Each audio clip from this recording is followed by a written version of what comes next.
অষ্টম শ্রেণীর সুপ্রিয় শিক্ষার্থী, তোমরা কেমন আছো? আশা করতেছি সকলে ভালো আছো, আমিও ভালো আছি। তো আমি মোহাম্মদ রুবায়েত হাসান রাজু, সহকারী শিক্ষক এসআর পাটোয়ারি কোয়ালিটি এডুকেশন ইনস্টিটিউশনে। আজকের ভিডিওতে তোমাদের সকলকে স্বাগত জানাচ্ছি। তো আজকে আমরা অষ্টম শ্রেণীর প্রথম অধ্যায়ের পাঠ 4 ও 5 নিয়ে আলোচনা করব। বিগত ক্লাসে লেকচারে আমরা প্রথম অধ্যায়ের পাঠ 1, 2 ও 3 সম্পর্কে আলোচনা করেছিলাম। তো চলো দেরি না করে ক্লাসটি শুরু করি। তার আগে একটা কথা বলে রাখতে চাই, যারা আমাদের চ্যানেলে নতুন আর জয়েন করছো তারা অবশ্যই আমাদের চ্যানেলটিকে সাবস্ক্রাইব করে বেল আইকনটি অন করে দিবে, যাতে করে আমরা ভিডিও টিউটোরিয়াল সিরিজ আপলোড করার সঙ্গে সঙ্গে তোমরা পেয়ে যাও। তো চলো ক্লাস শুরু করি। তো তোমরা এখানে দেখতে পাচ্ছ, তোমাদের বইটা দেখতে পাচ্ছ, এখানে আমি পার্ট 4টা সরাসরি ওপেন করে রাখছি। তো পার্ট 4-এ কথা বলা আছে কি দেখো, ব্যবসায়ে তথ্য যোগাযোগ প্রযুক্তির গুরুত্ব। মানে আমরা যে বিজনেস করি, ব্যবসা করি যারা, তাদের ক্ষেত্রে বা ব্যবসার ক্ষেত্রে কিভাবে তথ্য যোগাযোগ প্রযুক্তি ভূমিকা রাখতেছে। তো আমি যদি নর্মালি একটা কথা বলি, আমরা কিন্তু যারা বিজনেস করে তারা যে কাজটা করে সেটা হচ্ছে, ব্যবসা করার জন্য ধরো একজন কি করতে পারে, একটা দোকান দিল, দোকানে প্রোডাক্ট রাখবে, সেখানে লোকজন এসে প্রোডাক্টগুলো কিনবে। বাট যদি দোকান বন্ধ থাকে তাহলে, বা ধরো দোকান দিতে হলে একটা বিল্ডিং লাগবে, অনেক কিছু বিষয় থাকে এখানে, অনেক কস্টিং এর বিষয়। বাট এই জিনিসটাই যদি আমরা অনলাইনের মাধ্যমে করি, যেটাকে বলা হয় হচ্ছে ই কমার্সের মাধ্যমে করি, মানে অনলাইনে যে বিজনেসটা করি সেটাকে বলা হয় ই কমার্স। তাহলে অনলাইনের মাধ্যমে যদি করি তাহলে আমাদের কিন্তু কোনো দোকানের প্রয়োজন হচ্ছে না। আমরা বাসায় থেকে প্রোডাক্টের ছবিগুলো তুলে বিভিন্ন যে সোশ্যাল সাইটগুলো আছে সেখানে দিয়ে দিলাম, সেখান থেকেই সবাই সেই প্রোডাক্টগুলা কিনে নিল। তাহলে কি হইলো দেখো, এখানে কিন্তু আমাদের আসতে হচ্ছে না, কাস্টমারের সংখ্যা বেড়ে গেল। যেখানে আমি যদি ধরো আমাদের বাজারে দোকান দিই, তাহলে তারা কি করবে, শুধু আমার বাজারের আশেপাশে যে লোকজন আছে তারাই শুধু আমার কাস্টমার হবে। আর অনলাইনে দিলে সারা পৃথিবীর মানুষ আমার কাস্টমার হয়ে গেল। তো এটা কিন্তু সুবিধা না, একজন ব্যবসায়ীর জন্য সুবিধা এবং একজন কাস্টমারের জন্য সুবিধা। তো এখানে কিছু কথা লেখা আছে দেখো, ফার্স্টে যে বিষয়টা লেখা আছে, মজুত নিয়ন্ত্রণ। মানে আমার কতগুলা প্রোডাক্ট আছে, আমার কাছে আছে, এগুলাকে আমি গুনে গুনে রাখবো। তার সাথে যদি একটা অ্যাপস এর মাধ্যমে নিয়ন্ত্রণ করি, আমি কতগুলা প্রোডাক্ট আমার কাছে জমা রাখলাম আমার দোকানে বা আমার শপে, এবং কতগুলা প্রোডাক্ট বিক্রি হইলো, তাহলে আমার মজুত কতটা আমি খুব সহজে কিন্তু জানতে পারতেছি। তাছাড়া একটা দোকানে তো আর দুই একটা জিনিস থাকে না, বা ধরো একটা ওষুধের দোকান, দুই একটা ওষুধ থাকবে না, তো কোন ওষুধ কখন আসতেছে যাচ্ছে, তো এই জিনিসগুলা হিসাব রাখার জন্য কিন্তু আমরা ওয়েব বিভিন্ন ধরনের অ্যাপ্লিকেশন ইউজ করতে পারি। তাহলে এটা খুব সুবিধা হয়। তারপর এখানে কথা লেখা আছে দেখো, উৎপাদন ব্যবস্থাপনায়, মানে কিভাবে আমরা তথ্য যোগাযোগ প্রযুক্তি প্রয়োগ করে উৎপাদন ব্যবস্থাপনা প্রভূত উন্নতি করা সম্ভব হয়েছে। ওকে, মানে কিভাবে করা হয়েছে। তারপর স্বয়ংক্রিয়করণ, মানে আমরা যে বিভিন্ন সময় যে কাজগুলা করি, ধরো উৎপাদন করতেছি বিভিন্ন ধরনের ধান, তারপরে গম, এগুলা কিন্তু এখন মাড়াই করার জন্য বিভিন্ন ধরনের প্রযুক্তি চলে আসছে, লাগানোর জন্য প্রযুক্তি চলে আসছে। ডিএনএ করে আগের দিনে যেখানে সারা বছরে একটা দুইটা ফসল হতো, এখন 3 ফসলি আবাদ হয়ে গেছে, পানির নিচে ধান হইতো না, এখন হচ্ছে। তো এগুলা কিন্তু কি তথ্য যোগাযোগ প্রযুক্তির অবদানের ফলে কিন্তু হচ্ছে। আচ্ছা, তারপরে উন্নত যোগাযোগ ব্যবস্থা, আমরা কিন্তু এটা তো বারবারই বলতেছি, যোগাযোগ ব্যবস্থার ক্ষেত্রে এটা বারবার বলতেছি, এটা উদাহরণ আসতেছে যে আমাদের যোগাযোগ ব্যবস্থা উন্নত হয়েছে। মোবাইল ফোন আমরা সবাই ইউজ করি, সবার কাছে মোবাইল ফোন আছে। ফ্যাক্স যদিও আমরা তেমন একটা ইউজ করি না, বিভিন্ন জরুরি লিখিত তথ্য ছবি তাৎক্ষণিকভাবে প্রেরণের জন্য যেটা ব্যবহার করা হয় ফ্যাক্স, আমরা ফ্যাক্স সচরাচর তেমন একটা ব্যবহার করা হয় না। ইমেল খুদে বা চিঠিপত্র, যেটাকে আমরা বলি, অনলাইনের মাধ্যমে যদি আমরা কাউকে কোনো কিছু জানাইতে চাই সেটা ইমেলের মাধ্যমে করতে পারি। মানে অনলাইনে যদি ছবি ক্রেতার কাছে পাঠানো প্রয়োজন হয়, তাহলে আমরা কি করতে পারি, একটা ইমেল করে দিলাম, মানে একটা চিঠি পাঠিয়ে দিলাম, এবং এই প্রোডাক্ট সম্পর্কে বিস্তারিত বর্ণনাও দিয়ে দিলাম। ইন্টারনেটের মাধ্যমে কি করতে পারি, আমরা ইন্টারনেটের মাধ্যমে আমরা ছবি, আমাদের পণ্যের বিজ্ঞাপনটাকে প্রসার করে দিতে পারি। শুধু ইন্টারনেটের থ্রুতে আমরা ফেসবুক, ইউটিউব, হোয়াটসঅ্যাপ যে সামাজিক যোগাযোগ সাইটগুলো আছে, সেখানে আমাদের পণ্যের বিজ্ঞাপন দিয়ে দিতে পারি খুব সহজেই। আচ্ছা, ইন্টারনেটের মাধ্যমে পণ্য সেবার খবর সারা পৃথিবীতে ছড়িয়ে দেওয়া হয়। ইন্টারনেট জিনিসটা বুঝি। তাহলে ইন্ট্রানেটটা কি দেখো, অনেক ব্যবসা প্রতিষ্ঠানে বিভিন্ন দপ্তর ভৌগোলিকভাবে বিভিন্ন স্থানে ছড়িয়ে ছিটিয়ে থাকে। এসব ক্ষেত্রে নিজেদের মধ্যে সংস্থাপিত ইন্ট্রানেট ব্যবহার পরিচালনার ক্ষেত্রে বহুত উন্নত, মানে ওদের নিজস্ব একটা কোম্পানির নিজস্ব একটা নেটওয়ার্ক থাকে, সেই জিনিসটাকে এখানে বলা হচ্ছে।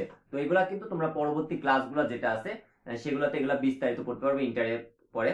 ওকে, এরপরে যেটা বলা আছে দেখো, সঠিক হিসাব রাখার ক্ষেত্রে, হিসাব নিকাশ, আমি কোন প্রোডাক্ট কখন বিক্রি করতেছি, কত টাকা বিক্রি হচ্ছে, আমার লাভ হচ্ছে না লোকসান হচ্ছে, এগুলো যখন খাতা কলমে করতে যাব তখন কি হবে, আমাদের যে কাজটা করা লাগে, কত টাকা বিক্রি করলাম, কত টাকা কস্ট হইলো, এইগুলা হিসাব নিকাশ করতে হয়। বাট যদি আমরা আমরা তোমরা তোমাদের নেক্সট ক্লাসে আছে, 9 এ আছে, বা অনেকেই কিন্তু এটার কাজ জানো, আমরা ভিডিও টিউটোরিয়ালস আপ করব।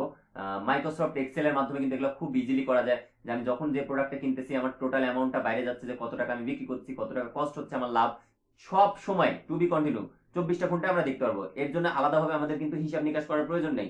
বিপণন, ব্যবসা করতে হলে পণ্য বা সেবার বিপণন ও প্রচারের আইসিটির ফলে নতুন মাত্রা সৃষ্টি হয়েছে। বিপণন ও প্রচারের ক্ষেত্রে মানে যে আমরা বাজার বিশ্লেষণ, দেখো এখানে লেখা আছে বাজার বিশ্লেষণ, মানে কোন প্রোডাক্টের দামটা ওঠানামা করতেছে, এখন বর্তমান বাজারে কোন প্রোডাক্টের দাম কত, কি সমস্যা, এগুলো কিন্তু আমরা অনলাইনের থ্রুতে জানতে পারছি। আমাদের কেউ কিন্তু ঠকাইতে পারবে না। আমরা আন্তর্জাতিক বাজার সম্পর্কেও কিন্তু জানতে পারছি, যে দেশ সহ দেশের বাইরে কোন প্রোডাক্টের দামটা কেমন আছে, আমরা কিন্তু এগুলোও জানতে পারতেছি।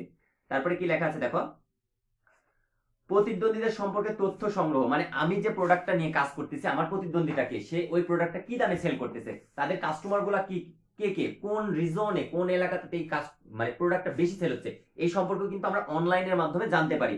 সরবরাহ, অনলাইনের থ্রুতে আমরা কিন্তু একজন আরেকজনের কাছে তার ইনফরমেশন গুলো আমরা এখন নিয়ে, তোমার বিভিন্ন ধরনের রেডেক্স আছে, তারপরে সুন্দরবন কুরিয়ার সার্ভিস, যেগুলোর মাধ্যমে কিন্তু আমরা যে কোনো, সারা বাংলাদেশে না, পৃথিবীর যে কোনো প্রান্তে কিন্তু যে কোনো প্রোডাক্ট আমরা সরবরাহ করতে পারি। প্রচার, ওয়েবসাইট, আমরা বিভিন্ন ধরনের ওয়েবসাইট, ব্লগ, সামাজিক যোগাযোগ মাধ্যমে কিন্তু আমরা এটা পণ্যগুলা কি করতে পারি, প্রচার করতে পারি, যে আমার কাছে এই পণ্যটা আছে, প্রাইস কত, কি বিস্তারিত আমরা বলতে পারি। তারপরে কি লেখা আছে, বিক্রয় ব্যবস্থাপনা ও হিসাব।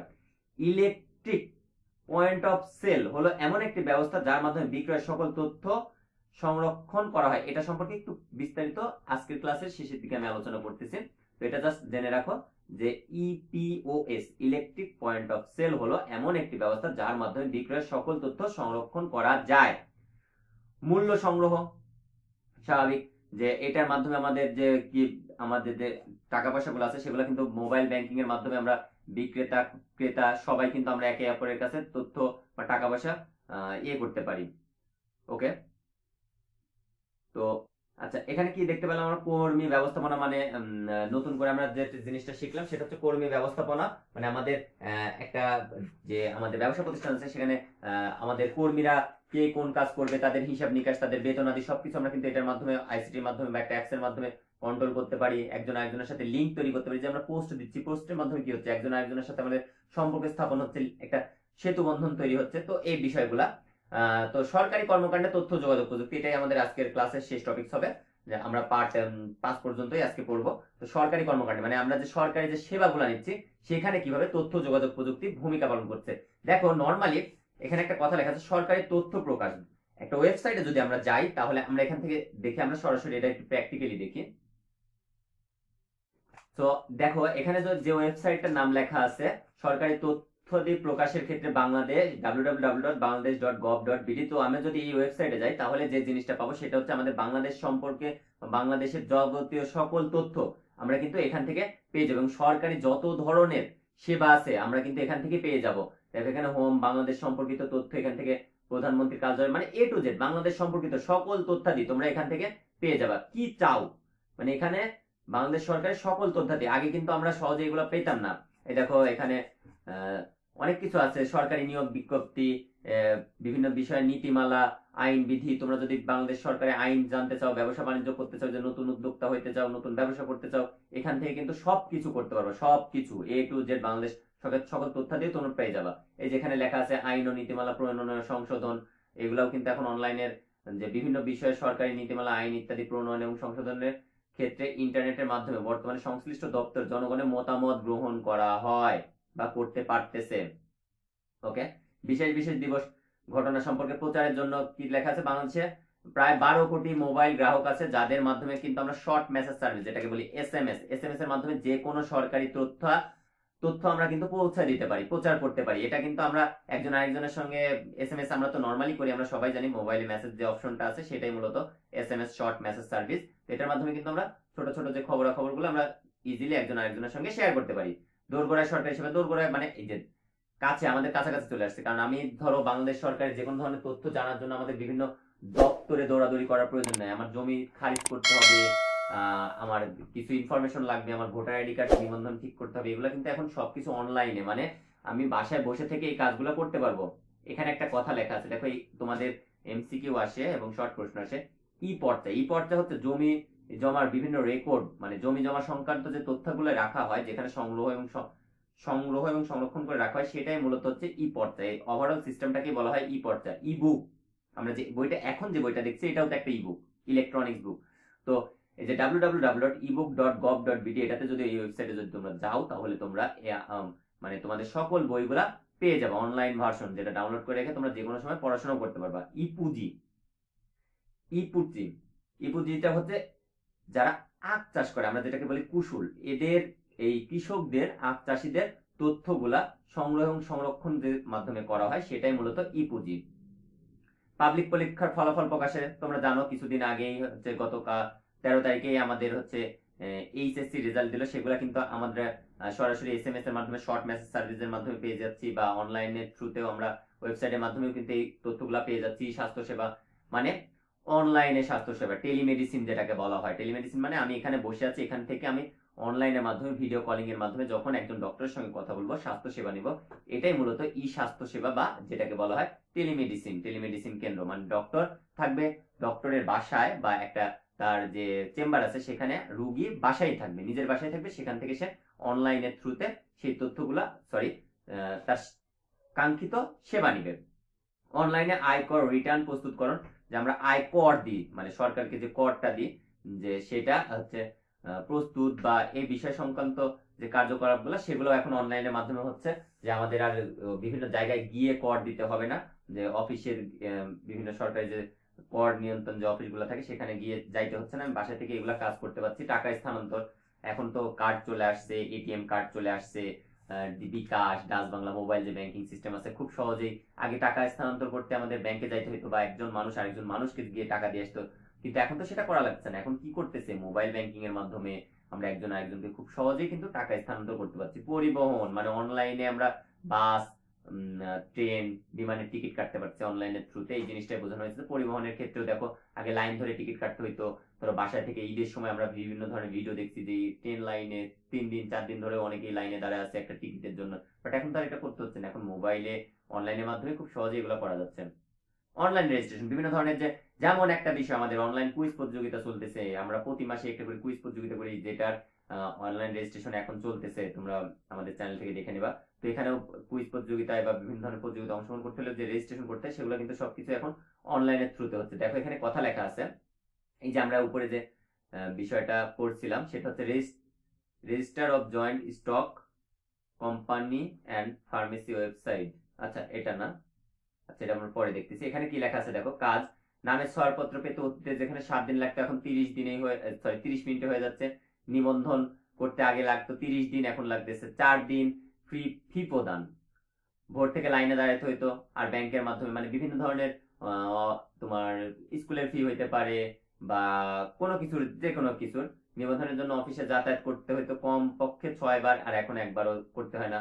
এখন আমরা বাসায় থেকে এই কাজগুলো করতে পারছি। তো এই অধ্যায়ে আমরা নতুন করে শিখলাম খুদে বাড়তে, ই পড়তে, ই পুঁজি, জয়েন্ট স্টক কোম্পানি। আচ্ছা, এই বিষয়টা জয়েন্ট স্টক কোম্পানি, আমি একটু তোমাদের এই বিষয়টা নিয়ে ধারণা দিই। এই যেখানে লেখা আছে দেখো, অনলাইনে রেজিস্ট্রেশন,